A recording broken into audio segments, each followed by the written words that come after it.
বাংলাদেশ বনাম নেপাল। আজ বাংলাদেশ জয় লাভ করিয়েছেন, ট্রফি জিতে ফেলেছেন। বাংলাদেশ এখন বর্তমানে চ্যাম্পিয়ন। বাংলাদেশের দল তারা দর্শকদের কাছে যেয়ে সেই দর্শকদের অভিবাদন জানাবে।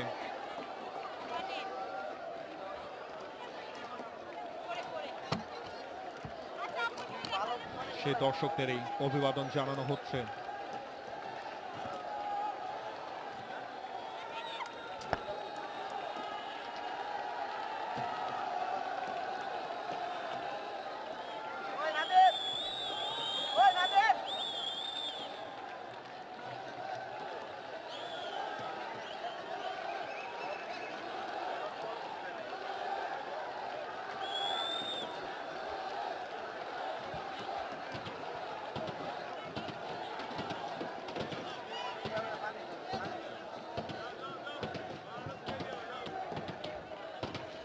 বাংলাদেশের লাল সবুজ পতাকা হাতে বাংলাদেশের মেয়েদের